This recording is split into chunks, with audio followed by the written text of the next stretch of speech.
The day after. It was a long night and I had no sleep whatsoever, and well, as you probably guessed, I didn't kill myself because, well, I am here now, all these years later, and B, I'm making this vlog. Yeah, although I really wanted to, like so badly, like escape everything, I just wanted to believe that today was a new day and that things would be as normal. Yeah, like as normal and that. But sadly, well, this wasn't the case. I still felt something though, but I don't know how you'd describe it. I suppose I felt like raw and empty. I don't know. It was really weird and horrible feeling. Although, also my parents were going about like their usual day, getting my sister up so she could get ready for school and whatnot. And then I realised, hey, why was I still sitting on my bed? You know, I should be getting up and I should be getting ready for school. And yeah, and I came downstairs. My mum was doing that like way over the top niceness thing, and just said how my dad was going to take my little sister and her friend to school, and then would take me in later. Which at first I said okay, but then when I thought about it, I knew that I didn't want that because otherwise the school would find out, and my dad would like be taking me into reception, and yeah, and I didn't want that. And so yeah, for the first time I actually rushed upstairs and got ready for school, so I could still make it in on time. And then went downstairs and my mum goes, oh, what are you doing? I went, oh. So I told her, well, I'm going to school, and she replied, no, you're not, you're staying here with me until your dad gets back and you're going to school later. I'm going to ring the school and let them know about it. So I instantly replied, no, I don't want you to ring the school, and I'm not going in late, I'm going in now. And yeah, it was hard, yeah, like my mum then turned around and said, well, how do I know you're not going to go and kill yourself? And I said, well, you'll just have to trust me, and obviously that was quite hard for her, I suppose. And then yeah, I just walked out the house and began walking to school on my own, still with that raw feeling. I bumped into my dad and the two, like my little sister and her friend, and he again asked me what I was doing, so I said I'd go into school and carried on before like he could stop me. And yeah, I did go straight into school. I went to our tutor, so no one like suspected anything was wrong, and just sat there still feeling like raw and not myself at all. But I knew no matter what happened at school, couldn't find out about what had happened, and I didn't want no one to find out. And yeah, if some member of staff came in the room, I just kept thinking, brilliant, they know and they're going to tell my tutor or they're going to call me out. But yeah, so far so good. I then headed to science, which I had Miss Gaynor for, and yeah, I still had that raw feeling, and people were starting to notice something wasn't right, and like it asked me if I was alright in that, which I turned around and said yeah, I was fine, even though I wasn't. There's no way that this could get out, and at one point I had like the whole crowd of students in my class around me, around my desk, asking what was wrong, and I just ended up sitting there crying, and looked up at my teacher, Miss Gaynor, just stood there and just gave me like a sympathetic smile. So that instantly made me think, oh great, she knows about what happened then. And yeah, you know, she's the sort of like teacher that if someone, because she's the sort of teacher that if someone were crying or had a problem, like to go straight over to them, trying to make sure they were okay in that, and like find out what the issue was.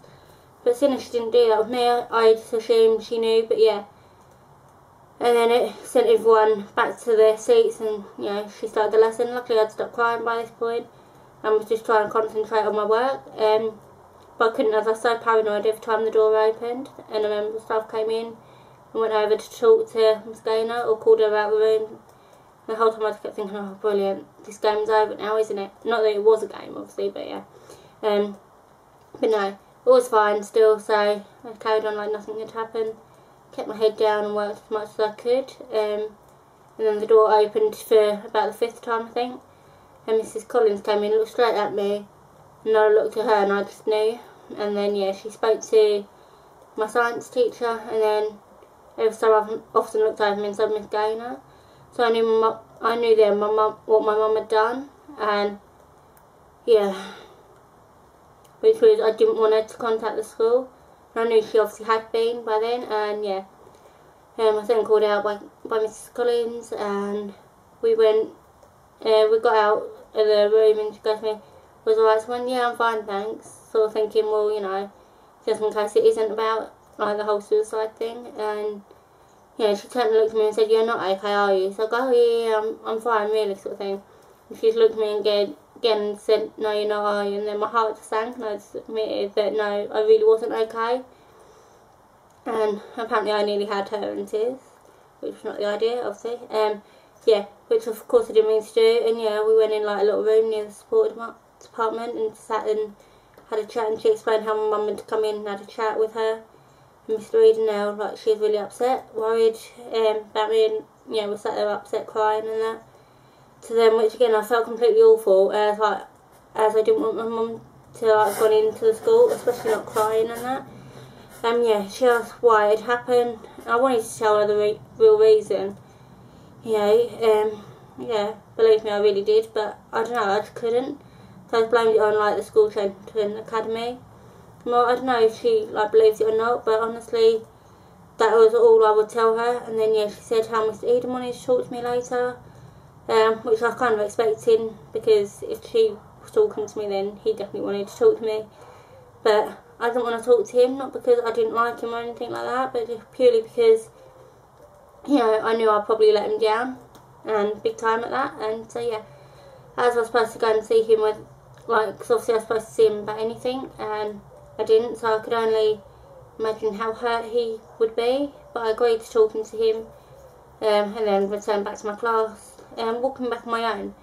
I didn't want to go back to class. I didn't know where I wanted to go, to be honest, but I didn't want to go back into that classroom.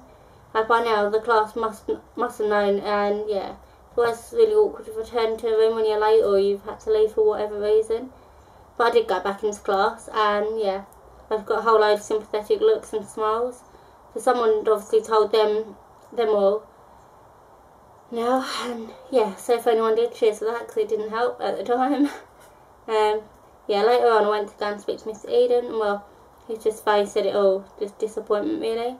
And I knew then I had let him down big time, and yeah, I knew that I honestly wish I hadn't, but you know, I really did want to turn to him, like, you know, when things were getting bad.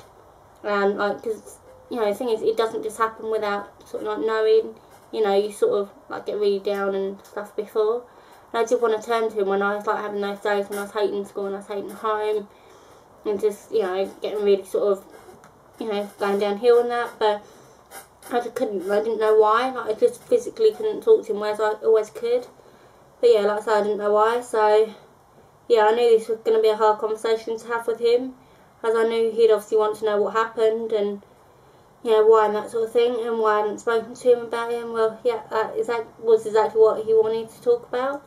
And he said how upset my mum had been that morning, how he really hadn't expected it, as he honestly thought I was happy again, which I had to say to him that I wasn't. You know, when he said that, I said to him, no, you know, I'm really not happy at all. And yeah, I still blamed it on the school chain here. I don't know why, because although it was a part of it, it's like only a really, really tiny part of like the issue. And I just wanted to open up and tell him everything about, like, you know, how I'd been feeling, like, because I never told anyone I felt like I was in someone else's body, just looking out through their eyes. I'd never sort of, yeah. And I just wish I'd sort of said about that, because that was part of what it was. I wanted to tell him about all the thoughts in my head, all the things I was feeling. Yeah, about sitting there crying every night until I eventually got to sleep, sometimes only with an hour of sleep. You know, about all the bullying and how that was getting to me. I wanted to tell him everything, but, you know, again, I couldn't. And I couldn't understand why I couldn't, you know, because I'd always been able to before. But I did go into a little more depth about it. Yeah, and he said to me then how I should have just gone to him, and he'd have helped me out, you know, so it didn't get that bad and that. Which I honestly wish I could have, but I couldn't, and I do wish now I did, but obviously, you know, I couldn't at the time. And yeah, he then wanted me to speak to Sandra, who I was doing anger management with, as well as she'd been in a little meeting with Mum earlier and had like, yeah, blimey, yeah. So obviously, like, everyone knew what was going on, and everyone wanted to talk to me, which is the one thing I didn't want to do was talk. But yeah, I said I would talk to her about it, even though I still didn't want to talk about any of it. And yeah, I just wanted to forget it and move on. Act like everything was normal, and as I was a new day. It certainly was a new day, but all people wanted to do was just talk to me and talk at me, which didn't help anything, like, at all. Yeah, nothing much was going on, and I still had that like really weird raw feeling. Again, I didn't mention that to anyone, and I had an awful headache, like where obviously I've been sitting there smashing my head against the glass. Didn't, worry about that because I thought, I swear I've been smashing my head and crying all night from about 4 PM through till 6 AM.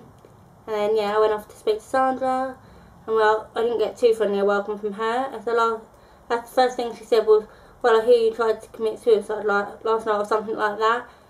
And I was like, yeah, hi, nice to see you too, kind of thing. Like, I didn't say that, but that's what I was thinking. And yeah, and after the way she said that, I knew I really didn't want to bother with talking to her.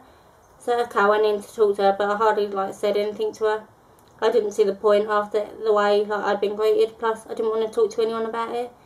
But I spoke a bit, but I didn't really open up or nothing.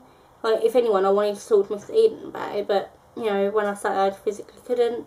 But yeah, and I didn't say anything different to her that I'd done to the others. Nor did I even tell her as much as I had to the other two.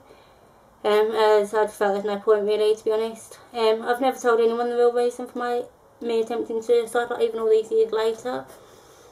But yeah, I love you guys who watch my vlogs, and so I will open up to you, because I just need to, do it to, and yeah, it's just like a combination of things really that got to me at that point, with all the bullying over the last 7 years that I'd endured, or 6 years rather, and it all just become too much for me to handle, and I didn't want to keep having to face the bullies anymore, and yeah, I just felt like there was no end to it, it was never going to end.